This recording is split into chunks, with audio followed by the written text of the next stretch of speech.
Hello, everyone. Thanks for checking out this talk. So this is kind of tying into a talk that we did earlier today about naming chord tones. And we're going to talk about a practical way to spell out arpeggios and chord tones by using a single string. This can really help us on guitar because once you start crossing over and using a variety of strings, it's a little bit of a challenge to get an idea of where you might be moving higher or lower. And then we have a lot of different options of these different strings and everything. So we're going to narrow it down to one string so we can get a sense for kind of the more linear aspect of things.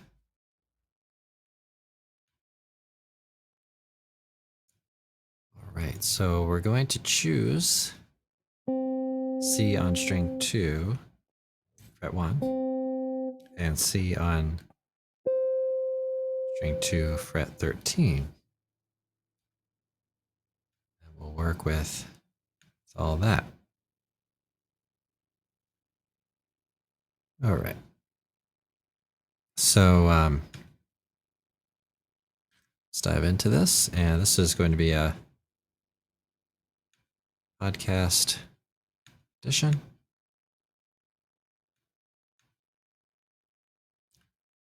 So if you want to check this out on the podcast, welcome to do that.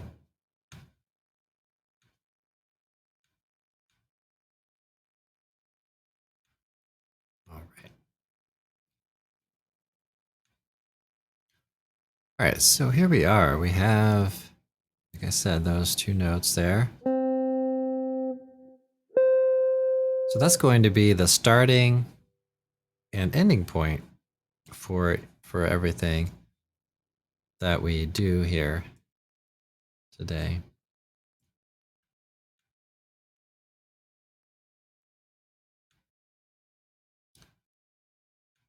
All right. So it's a little bit similar to the talk I gave about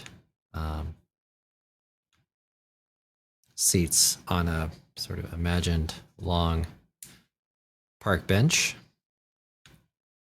And here we're thinking about strings and frets.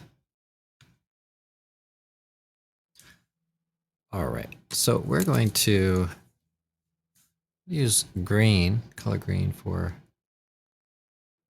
the chord tones.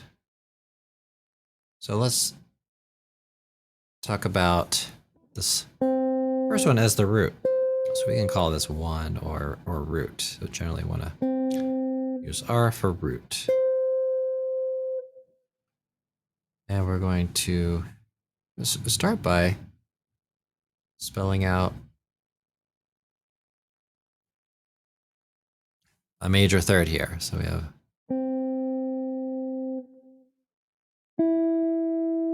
okay, and that's where we go.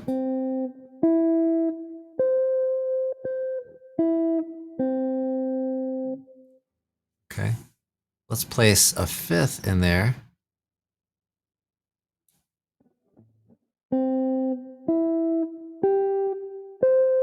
Okay, so now we have the C major triad.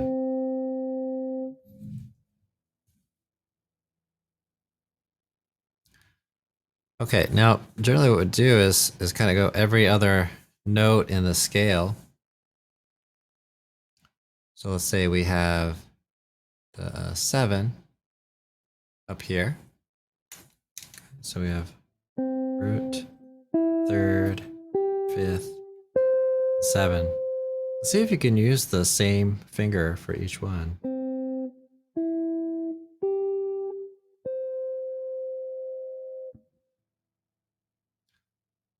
Right, so that is going to be the major 7 chord. So notice we don't have any flats or anything like that.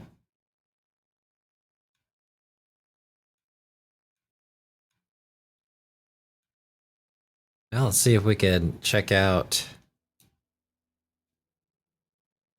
the flat 7. So we'll take 7 and flat that. So flat 7. All right, so here we go.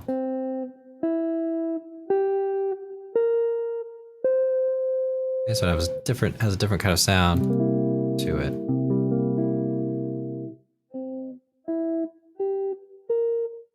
So the practice idea here is to, go up and down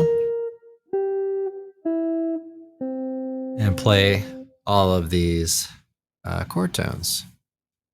And then through the video, and the podcast, we'll be able to get a sense for how the how one relates to the other, how they're different.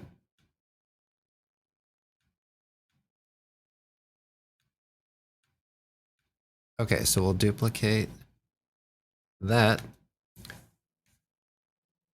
All right, what if that was the dominant 7th. Let's take that 3rd, move that down 1 seat, you might say, 1 fret. We have the minor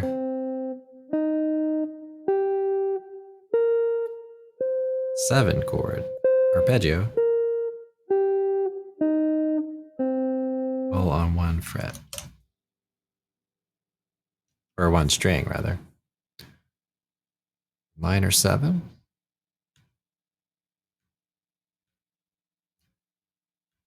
So we'll duplicate that.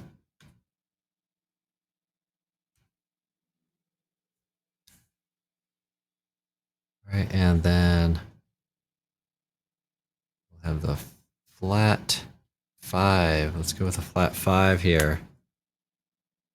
Okay. Root, flat 3, flat 5, flat 7, root. And back down. Okay, so that's a minor 7, flat 5 type of chord. All right, so let's just review what we've done so far. So we started with the root 3, 5, and 7. And we started flattening the 7. So everything's kind of moving back towards the lower root note. We kept the flat 7 and then changed the 3 to a flat 3 with a minor 7. And then we kept the flat 3 and the flat 7 and adjusted the 5 down to flat 5. All right, so let's do at least one more here.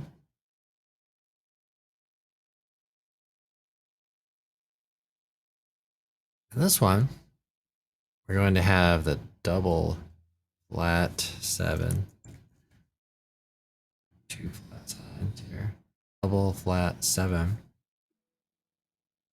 So let's hear how this one sounds.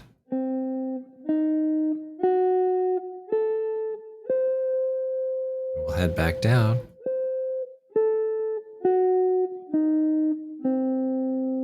Okay, and then this is the diminished 7 chord. So playing it as an arpeggio. Okay, so we have 5 chords. These are what I would consider the 5 basic chords. There are some other types of chords that we can explore, see how this progresses. But these are the 5 basic types of chords: major 7, dominant 7, minor 7 flat 5, and the diminished. And so our goal here is to be able to play these, get a sense for how far apart everything is from one another, and to ultimately be able to move this to any root note so we can quickly um, improvise on any one of those chords. Also create chord melodies by having this knowledge to quickly identify how a melody note relates to a chord and all that. All right, so let's label these.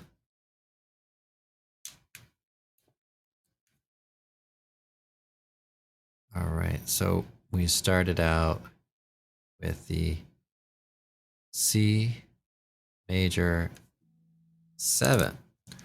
So if you're practicing these, take a C major 7 that you know, be any C major 7 type chord, right? And then play that and play the chord again. Doesn't have to be a particular chord shape. And then head back down.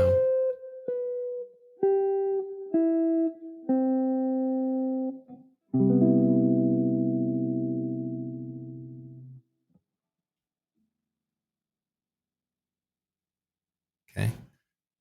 Now we identify some spots in here. I don't want to make this talk too much about non-chord tones, but here are some.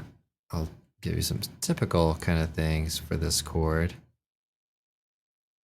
Okay, and it's not an exhaustive list, but here are some spots where you might have some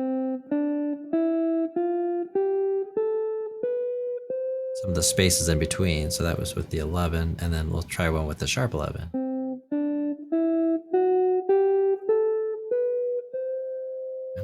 And you might try this all with the with one finger.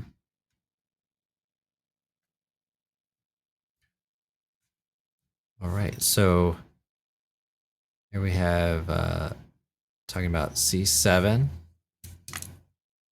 Okay, so when you're doing these, try a chord that you know, C7, and then move up and down like we did earlier.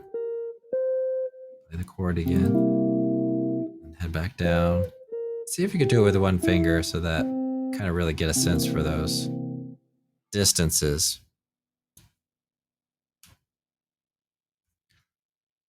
All right, and again, I'm going to write in a couple things. This is definitely not an exhaustive list, but pretty similar to. Let's write it out. 11. I'll give you a sharp 11 example. Okay. All right, so play this one. Or the sharp 11.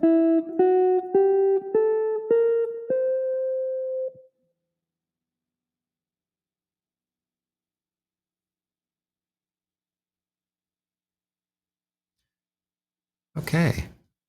Now we're talking about the C minor 7. I'm going to write a few other little options here. So some of those previous ones, I gave you 2 modes for the major, and then the dominant 7, I gave you 2 because I wanted to include one from the melodic minor scale.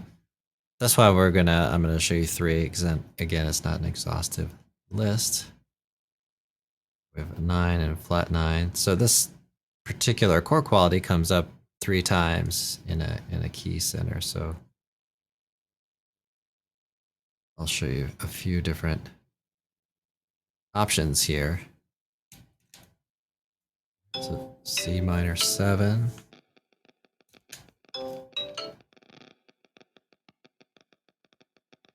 This is on Okay, so we have C minor 7. Let's go with okay,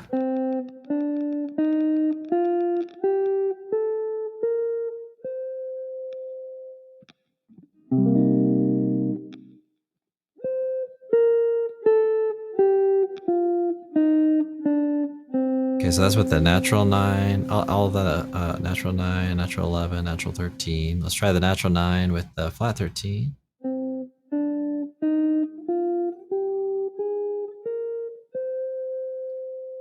Okay.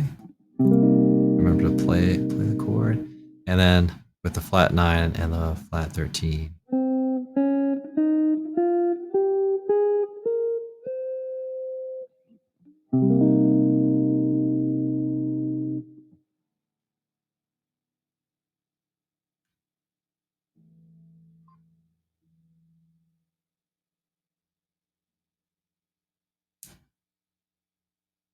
All right, so next up, we'll look at the minor 7, flat 5.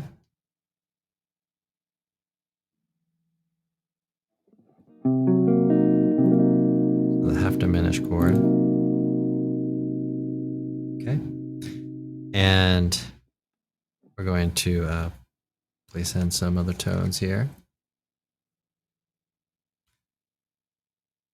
All right, this is another one. There's a good bit of variety, but let's go flat 9, 11, and let's go with the flat 13. This one has quite a bit of variety. I think I'm just going to start with that one. Okay, so minor 7, flat 5.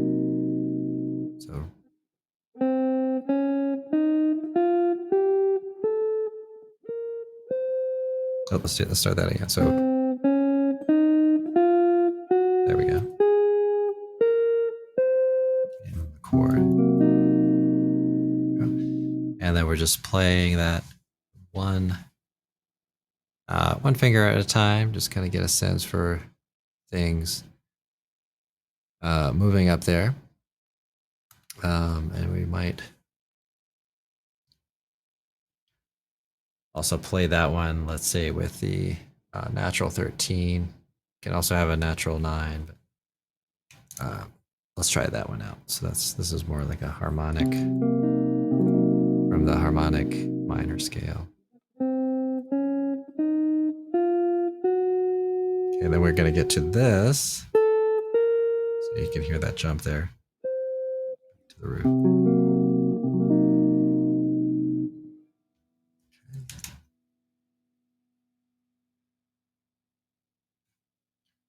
So that's the C half diminished, or C minor 7, flat 5.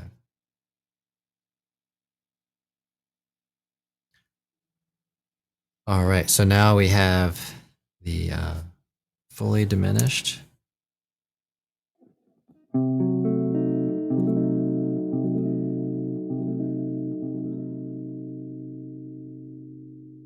All right, so in this one, let's see.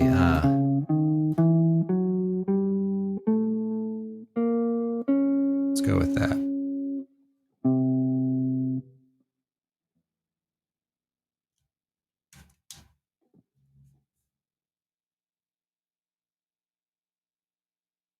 All right, so we're going to say flat 9.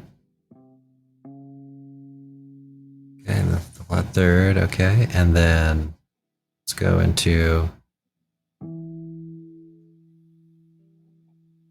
let's see. I'm going to keep this as simple as possible. So let's go to 11, flat 5, flat 13, and then that will be it. So we'll play the chord again. This one also has a lot of different options, but this. Okay.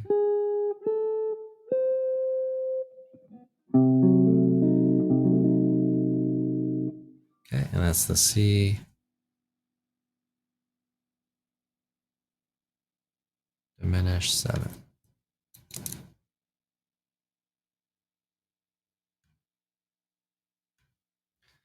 All right, so we're gonna gain a really clear idea of how the tones are numbered through working this out on a single string. So best of luck on this one, and let me know if you have any uh, questions. See you all in the next one.